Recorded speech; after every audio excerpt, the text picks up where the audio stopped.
Pernah kepikiran nggak, apa sih yang bikin sebuah koperasi di Indonesia tuh beda banget? Jawabannya tuh bukan di pimpinannya loh, tapi ada di sesuatu yang jauh lebih kuat, lebih demokratis. Nah, kali ini kita bakal bedah tuntas jantungnya koperasi. Kalau kita ngomongin bisnis, kan biasanya kebayang struktur piramida gitu ya. Ada bos di puncak kekuasaan. Tapi, gimana kalau saya bilang, di dunia koperasi, piramida itu justru kebalik. Yuk kita lihat bareng-bareng struktur kuasa dari sudut pandang yang, wah, beda banget.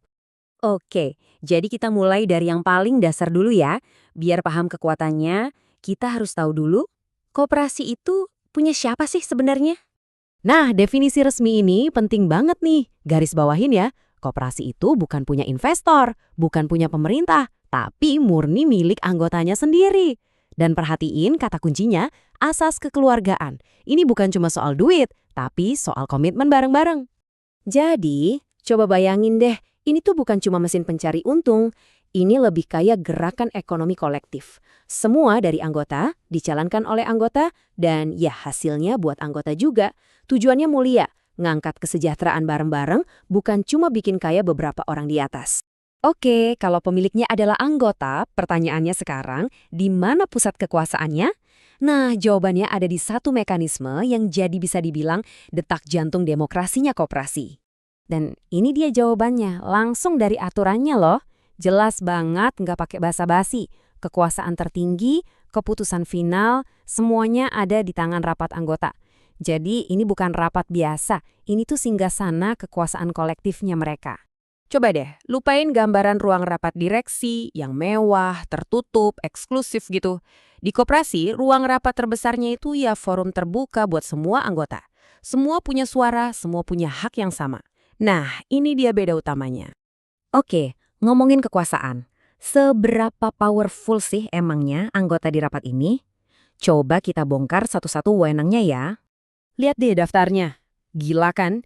Ini bukan wewenang ecek-ecek. Anggota itu yang milih dan mecat pengurus. Mereka yang ketok palu soal rencana kerja dan anggaran. Mereka yang sahkan laporan keuangan. Dan yang paling seru, mereka yang nentuin untungnya mau diapain. Benar-benar kontrol penuh dari A sampai Z. Ujung-ujungnya apa? Ya, akuntabilitas total.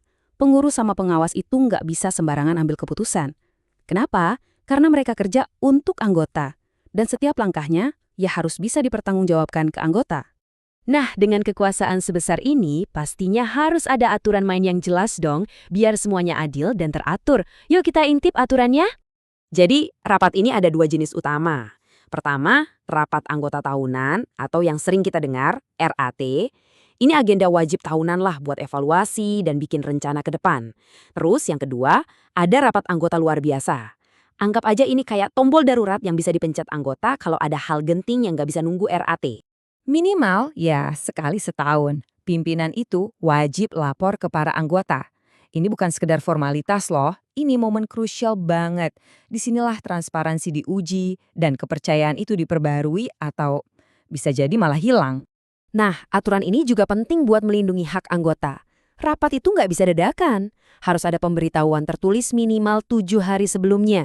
Plus materinya juga. Tujuannya apa? Ya biar semua orang siap. Bisa belajar dulu, jadi pas rapat nanti bisa kasih suara berdasarkan informasi, bukan asal-asalan. Satu lagi, keputusan itu nggak bisa diambil cuma sama beberapa orang aja.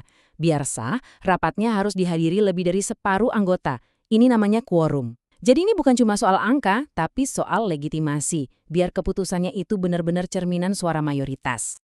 Oke, aturannya udah jelas. Sekarang, coba kita mundur sedikit dan lihat gambaran besarnya. Kenapa sih struktur demokratis kayak gini tuh penting dan kuat banget? Ini dia nih pembeda paling utamanya. Kalau di perusahaan biasa kan, uang adalah raja. Makin banyak saham, makin kencang suaranya. Beda banget sama koperasi. Di sini prinsipnya kesetaraan. Satu anggota, satu suara. Titik. Nggak peduli modal kamu gede atau kecil. Prinsip satu anggota satu suara ini ibarat kompasnya koperasi.